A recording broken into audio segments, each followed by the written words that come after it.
We've got a lot to get through tonight, and I'm excited that all of you are here. I recognize or know every face in this room, so I went ahead and skipped the first slide because y'all know who we are. It's been a while, but just in case you forgot, I'm Jackie Metcalf, and I'm the Executive Director of Texas Health and Environment Alliance. I'll be giving most of the presentation tonight, but Rachel Jordan, who is our Assistant Director, will also be presenting a portion of the information to y'all just in a little bit. One quick update. Many of you are familiar with the permitting battles from years now that have been going on for different dredging and barge mooring facilities that are within the designated area of concern of the waste pits. So this map right here is showing the outline of what is considered the area of concern. That's not necessarily what has high concentrations of contaminants, but it's the designated area that could, that is more likely to have contaminants. So there's special consideration given within this area, special permitting requirements. We've continued to see a lack of discretion by the U.S. Army Corps of Engineers over the years, time and time again, for permits in this area. So we have been working for months to chase this issue above the Galveston district of the Army Corps up to the Southwest Division just outside of Dallas. And we've finally gotten it to the Chief of Evaluation. So one of our board members has been in communication with the Chief of Evaluation at the U.S. Army Corps of Engineers because it is beyond time of needing to take this way over people's heads in Galveston, who just keep going through the motions with these companies. So I want to let you know we're working on it. We've climbed the ladder a bit, but we're still trying to figure out why they keep working the incorrect processes. All right, so first we're going to talk about the 90% design of the northern waste pit. That is the latest of what's been going on with the San Jacinto River waste pits. So the 90% design is, as it sounds, almost the 100. Should be almost the complete design with all the details of how exactly this construction is going to take place to get this waste out of the river, all the way to how it's going to be disposed of and monitored or not in perpetuity. So we're going to talk first just about this design for the northern impoundment. We've been busy though. The 90% design is over 100,000 pages of technical information. So it has taken us some time to get through all of the material and formulate our position. Just, a fun little thing that we sent out in one of our newsletters, that if you were to compare, what the height, if you stacked all these pages that we've gone through, it would be, 3 times higher than Yao Ming can jump. And he's a pretty big guy and can jump pretty high. So this reminds me, will you raise your hand if you got an email notice for this meeting tonight? Okay. All right, great. I know some folks had to go to their spam, so I want to make sure everyone's getting the email that should be getting the email. So we're going to talk about the structural components of the design a little bit first.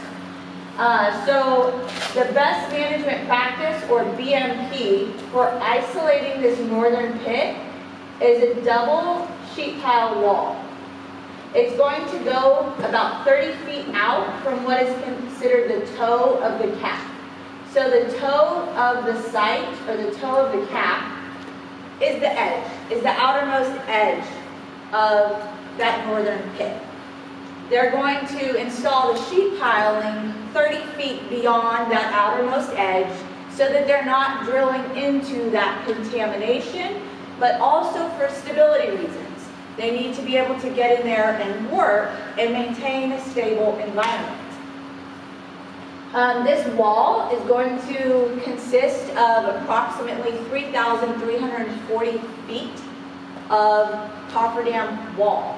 I put the types of connection here. I know some of y'all are very interested in that. That it's going to be connected with tie rod anchors around the entire system. So this is the concept as it is right now. And then within this area, it's showing the different excavation depths. So that is essentially, in some areas, going to be dug down about 28 feet. In some areas, it will be considerably more shallow than that, but that's also part of the complexity, is the varying depths where the waste is and the varying material. It's not consistent, say, Beaumont clay in a consistent depth all the way through. So all of these different factors have been looked at and considered for this design. So, I know this map is a little overwhelming, but it's more so to prove a point. The waste characterization is going to determine where this waste goes. We've talked a lot about the waste characterization that's taken place to date. A variety of things have made us unhappy over the years and have shown us that the testing that was done in previous phases of the Superfund process was not satisfactory. So in the testing that was done for this portion of the design, Rachel, we're getting some feedback on that. What do you see? I don't know if we can go. So for our review of the 90%, we went through and we looked at the sampling protocols, the methodology. You know, what depths they're going down at each boring location, to what they're testing. Are they actually looking in areas that have waste? Because we've seen previously where they don't. They look in clean areas, right? Which, come on, you don't want to find a problem with where there isn't one. So we made sure they're actually looking in areas, testing areas that have high concentrations of this waste. And I was pleasantly surprised in this round that the areas where they were looking and analyzing boring depths, there are high levels of waste. So that's a really good sign for what was done in this phase of the process. And each of these indicates a boring location. It shows you the different depths and the different concentrations of waste. So showing you this map, this is a snippet. You know, we see a sample location in the report, we go and find it, then we go to the table, we look at the data, and we compare and we analyze all of those things. And what we saw checked out.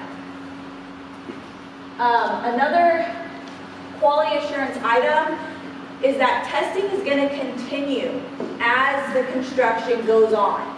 So the facility that the waste goes to is really going to be determined load by load, because as they go through this site, there are burns that don't have any waste material.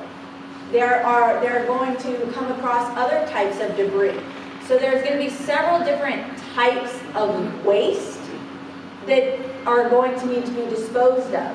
And the facility that takes the contaminated material, they take on the liability of that material. So they want to know what's in that stuff. And I looked through you know, what it's going to be tested for. And it's going to be tested for much more than just dioxin, because that facility wants to know, am I taking on volatile chemicals? Does this waste contain stuff that's going to vaporize into the air? You know, they want to know what's coming into their shop.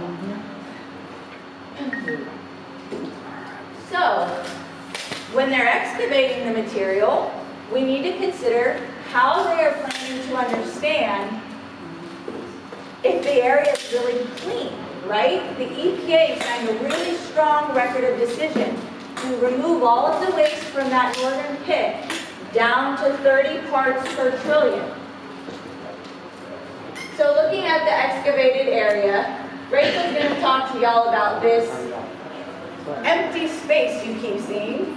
But looking at what we do see here, all of these dots are proposed sample locations. These are locations where once they excavate down to the depth they believe in that area, they have gotten all of the waste material. Those are the sample locations. Well, what the responsible parties are asking the EPA to allow them to do is to take those samples and then take an average.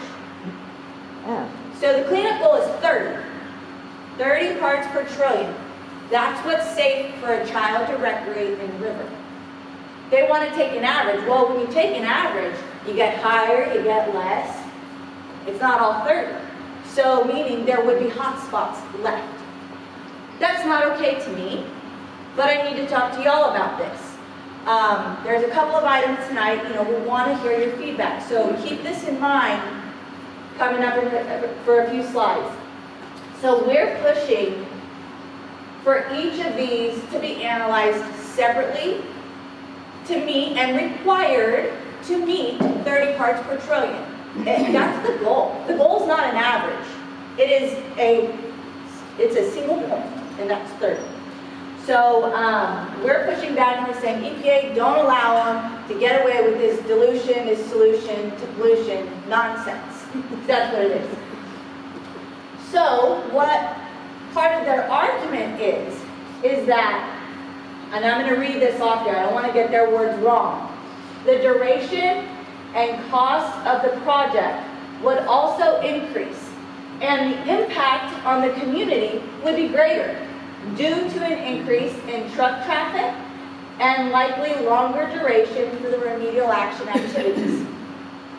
So they're saying, now I'll paraphrase, in order to get it totally clean to the remedial goal, it's going to cause a greater burden for the community. I'm looking at this in terms of long term. Clean it up and clean it up right for our future generations.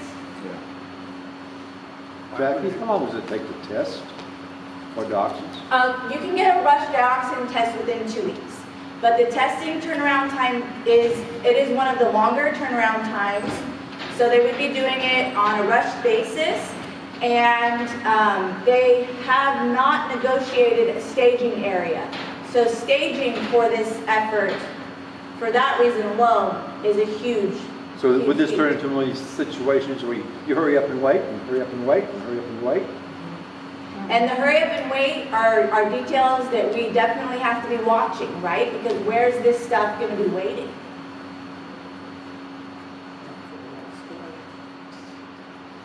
Okay, so continuing on the idea that if we have to take out more waste, it's going to burden the community. There are going to be over 13,000 truckloads of waste leaving this site. It is going to be a monumental effort, a huge feat to get this stuff out of here. We know that. We are asking the EPA to require a decontamination zone before vehicles of every kind leave that site.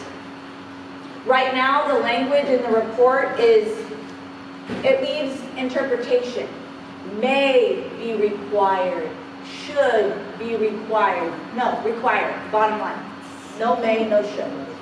So we're also asking that the trucks are enclosed. It's something that's being looked at, but not yet required. And then also for low emission vehicles.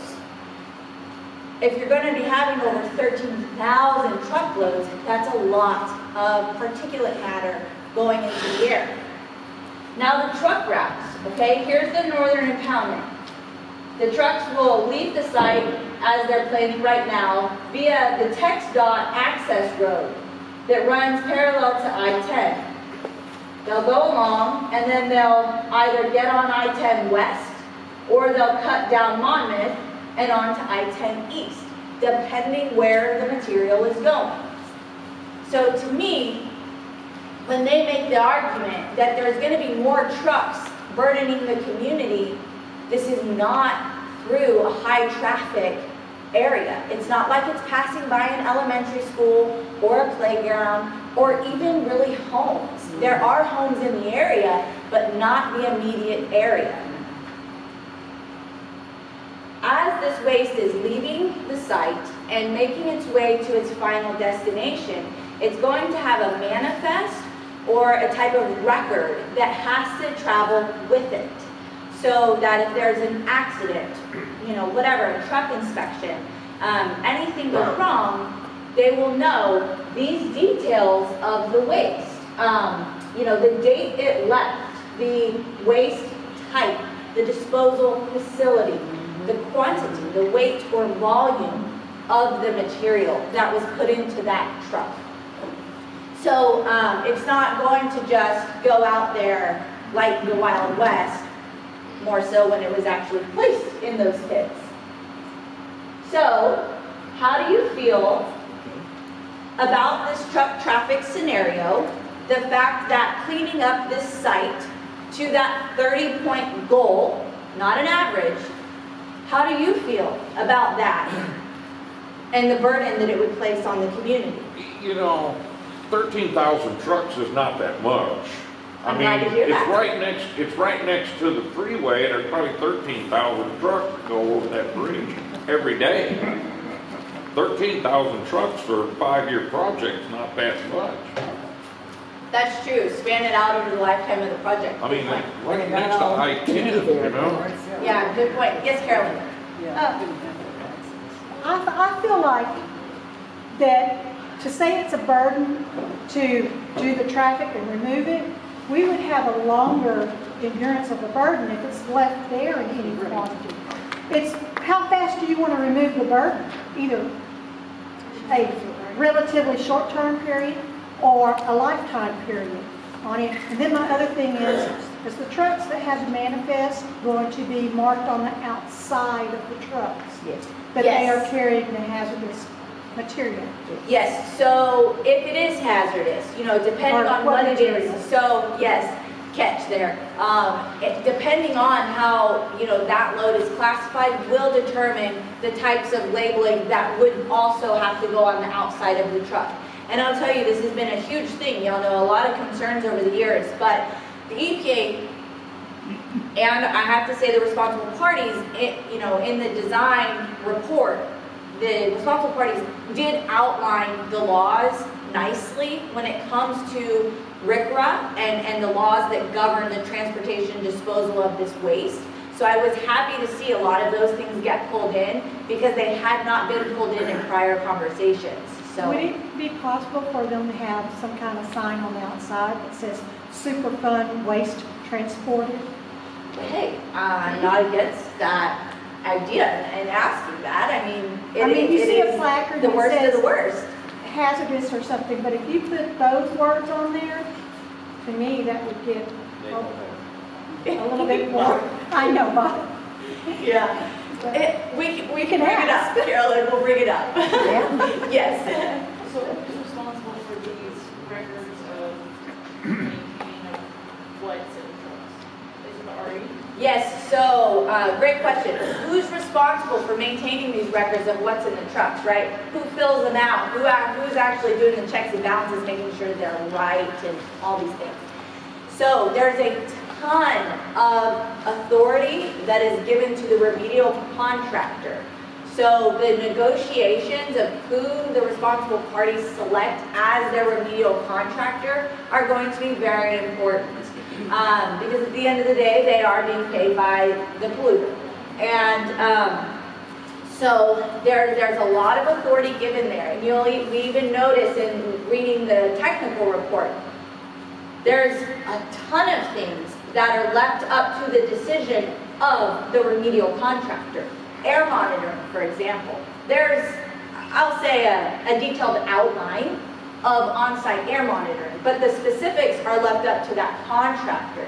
So our job of staying in all of the nitty-gritty is far from over. Because all of those plans, as they come to fruition, you bet we'll be going through them. Jackie, Yes, there was some talk about using barges instead of trucks. yes. They did not, they got away from talking about using barges instead of trucks some time ago because they did not feel like the offloading process would be stable. They did not feel that would be a safe option. Offloading from the waste site into the barge. Yeah. Okay, so now I'm going to hand it over to Rachel for the items of concern.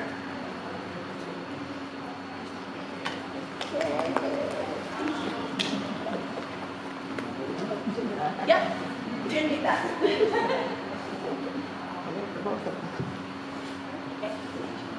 All right, so my name is Rachel Jordan. I'm Dia's assistant director. I've been with the organization for around a year and a half now. And I'm going to talk to you guys about some of the issues that we thought were kind of really high up on the list when we were reading through this design. So the first one being, as Jackie said, the northwest corner of the design. Even though they reference the northwest corner of this design over 100 times in this document, they did not include the design for the northwest corner in this.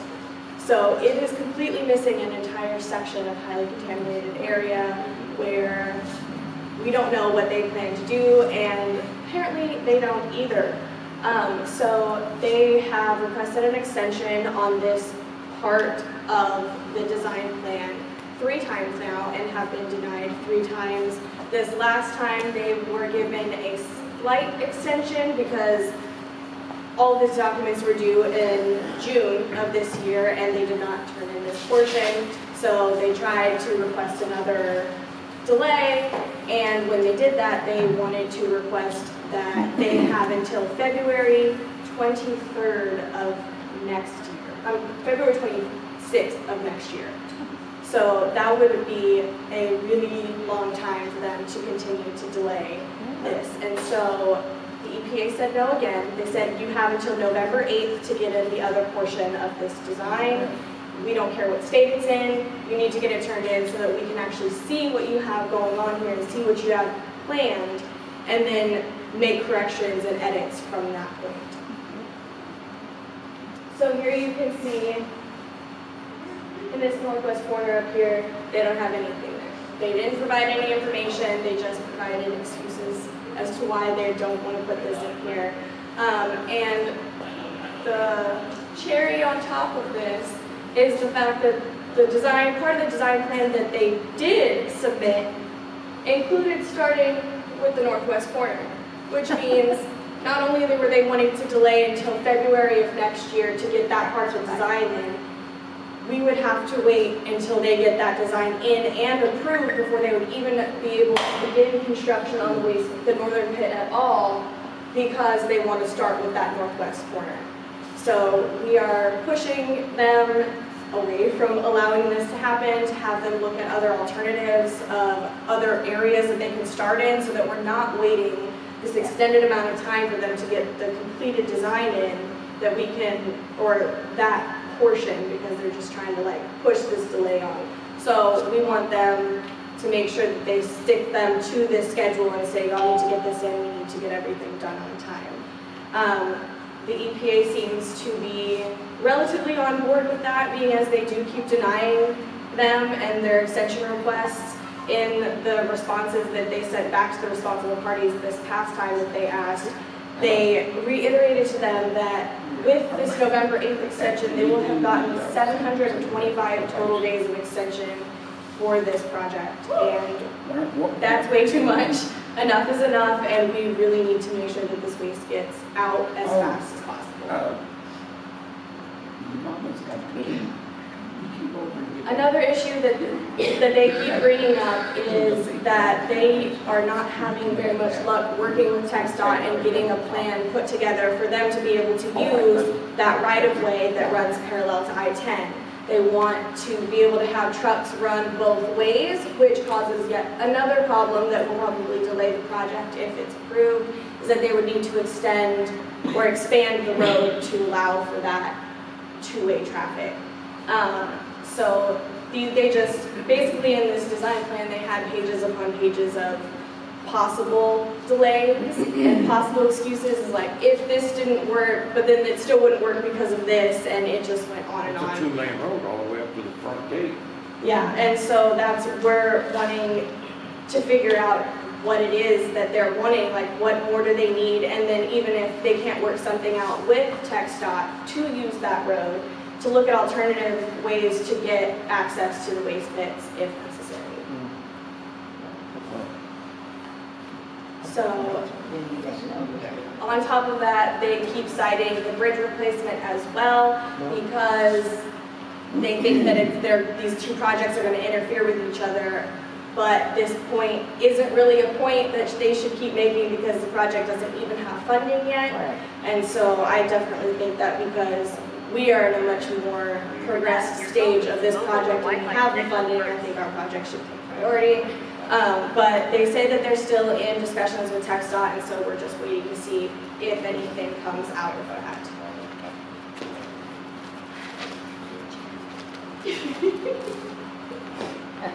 Does anybody have any questions about those few things that I went over while Jackie walks away from here?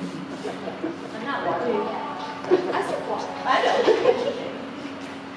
Yeah. Should it be pointed out that that is a two-way road, that section is there? Because they may be trying to see, the beginning of that road is one way, and then it switches to two-way traffic. So maybe they're just trying to ignore the fact that it's two-way on the other end. That's something that I was looking into as well, because when I was reading through it, it didn't really make sense to me, because the way that they were wording things in the document, they were saying that the actual wall was going to interfere with part of the right-of-way, and they used, and then they used certain language that it was going to interfere with the right-of-way property. So to me, that's not really explaining exactly how much of it that the wall is going to take up versus how much more that they're going to need to have the truck traffic that they're wanting. But they also present all of these issues that pages and pages of excuses, basically, where they were talking about these different things, and they don't provide any possible solutions to the problems they bring up. But even if the wall interfered with it at that point, that would be controlled entrance and exit that they would have a little, even, they could do the staging to let people in and out, just like they do in any other construction area when the cars are coming in, the vehicles are coming out, construction vehicles. So, I mean, it's not like it wouldn't be feasible. Right, and thank you. Exactly. It's like, come on, people, these arguments. And so they're saying, see this dashed line here. They're saying, oh, well, this part of the sheep pile might need to actually go through the access road, which does present a problem for TxDOT if that were the solution that was selected. But, come on, look at this. So this was Niagara Falls in 1965. This is 1969. They diverted Niagara Falls to work on the bottom and the stability of the area. Like, major efforts, even decades ago, have gone on in this country. This is not impossible. Is it difficult? Yes. But is it impossible? No. Figure it out. So I'm going to skip back pretty quickly here for a second, because I want to show y'all. Let me go all the way back to the beginning. Okay, so here we have the northern impoundment. And you have this peninsula of land. Yes, it's privately owned land. But build a road. Make a new road. Like, build a new access point. Like, come on, Point your thing up there again. Where? Okay, see, right to the left and underneath I-10.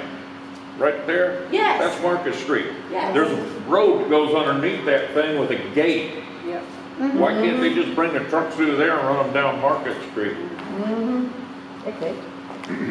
And it's not impossible. They drove trucks in there before, I don't know why they can't do it now when they go in one way and come out the other. That's also the Solution to area that. where they dammed I know it's above and beyond. the water, governor's right? ability Where to they put, think I forget what the that type of, those belly tanks are, the slag, but But where I they dammed the water there to work on that after Harvey, one of the major floods. Well, not even considering that, when we had the flooding and it tore up the freeway, they built a temporary road so people could go to Southwest Shipyards. Wow. And, you know, so it's not that it's not been done before or that it's impossible to be done. It was done for that instance. That was just for people to get to work. Yeah, there might be a difference between the height of a car or a truck versus a semi. That truck's not gonna get They up. drove trucks underneath that bridge before, a bunch of times. At Market, Yeah, from Market Street, there's a gate that goes through the impoundment barricades and it's to the road, it goes right underneath there. okay.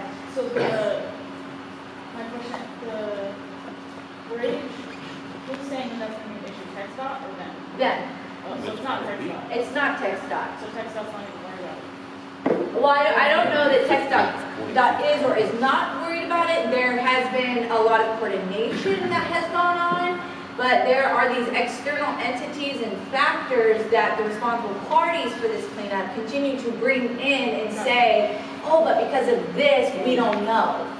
When, you know, it doesn't mean that they can't or that it is a problem, but it's just excuses and excuses. Yes, Bobby? Permission to approach, leave that picture up there. Okay. You want my pointer? No, I can point. Okay. The reason they're not gonna build a bridge under here is because from here, all the way around here, this is all private land. This doesn't belong to TxDOT, it doesn't belong to, it belongs to Southwest Shipyard. They're not gonna let them use that road to go under that bridge right there, I guarantee you. Because it's gonna put a burden on their company. So that's all private road. Market Street actually ends right here. Ah, okay. That's why they didn't leave. I didn't know that. Well, it ends right here. There used to be a wooden bridge going across the river here, but they tore it down. Okay? All of this road here, this is all private road. Okay. That doesn't belong to TxDOT. Okay, so interesting. Now that makes me think about the agreements for the southern impoundment and what those look like. Because all of, you know, so here we have the southern impoundment that we're getting ready to talk about. And this road will very much be used to clean that up. It'll have to be, So- that's the only The way. same guy that owns the southern impoundment owns the road. Okay. Must So roll. it's in his best So interest. if they're gonna let Okay. you use it in How are Southern you doing? areas, Good on that? let us use it for North. Okay, so what's next? We have petitions. It's a fairly basic petition. Our team's about to send them down the road, basically saying no more delays, keep this process going. So we are going to be meeting with the EPA and the community advisory group that the agency has set up, or committee, on the 3rd.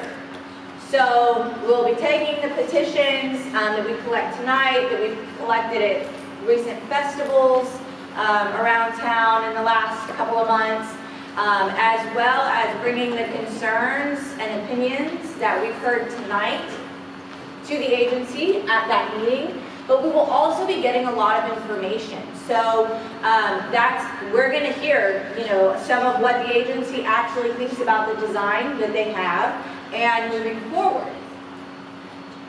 So November 8th is also going to be an important date. We've got several important dates coming up in the first 2 weeks of November. We're meeting with the EPA. November 8th is the deadline for that Northwest Corners design. And then following that, the EPA Regional Administrator has agreed to meet with the responsible parties to go over their opinion of whether this is feasible or not. Because, you know, their claims of the northwest corner and their request to clean up to that 30 point per trillion remedial goal or to a depth weighted average. Then, big news at the Southern Waste Pit. The remedial action is starting November 9th. Woo! Yes. That's a big deal, y'all. I can't tell you how many people have told me that thing will never get cleaned up, or I won't live to see the day. And sadly, you know, some aren't with us anymore, but it's happening. The start of the actual cleanup of that Southern Pit.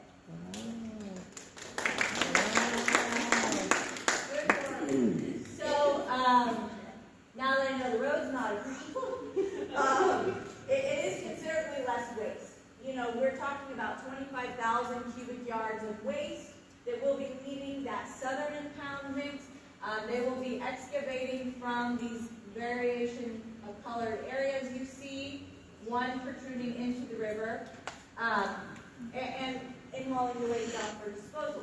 Whereas at that northern pit, you have over 200,000 cubic yards on a conservative estimate that will be removed. So, you know, order of magnitude here. So it is a much smaller volume. Yes?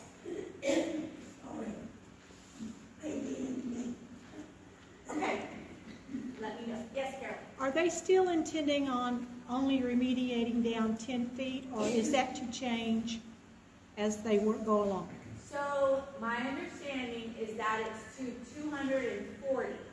10 feet is where they believe that stops, but the concentration of waste they're looking for is 240. So if they get down to 10, they need to be able to show that it meets that cleanup goal.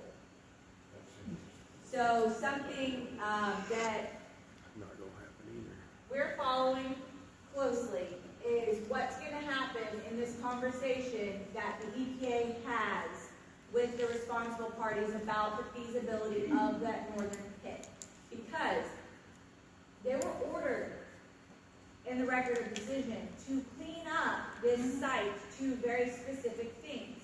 Those were specified for the southern site and the northern site. And there are different ways in which that record of decision can be changed.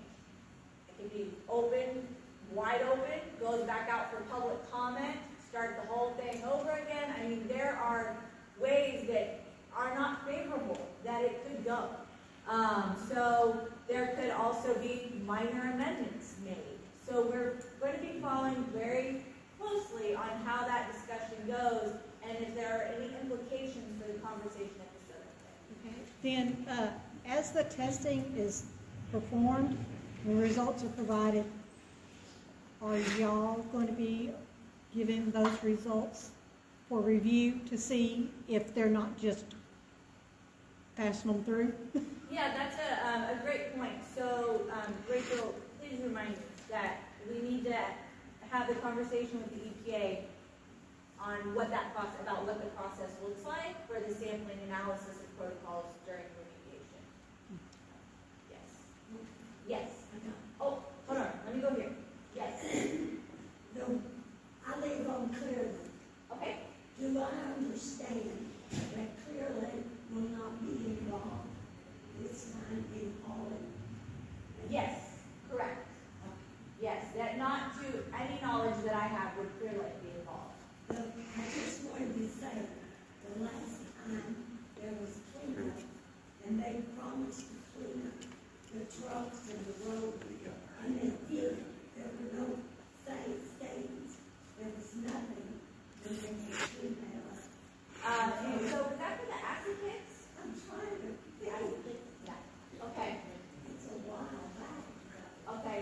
So if y'all are seeing anything that doesn't look right during the coming years, even the coming months, let us know, because we'll get the agency on the line immediately. So, and the right authorities. Pictures are everything, because Lord knows we've seen these contractors live. So pictures are everything, because we oftentimes have to know EPA, this is actually happening, here's a photo of it. But what y'all are seeing here on the ground is critical to the success of this process. Well, it was left in good condition. So I thought maybe a good Thank you, yes. Do they know how many seasons it's gonna take for the Southern Impoundment? So the Southern Impoundment is expected to take about 2 years. Yes. Did I hear you say that the state has no plans for the bridge rebuilding on that? So in terms of like where the plans are per se, I can't speak to that, but my understanding last EPA told us was that it's still not even a funded project. So is it going to happen? Yeah, sure, one day, but should it delay this? No, they don't even have the funding in place to actually do the bridge replacement. So it's, in my opinion, more of an excuse to continue kicking this down the road.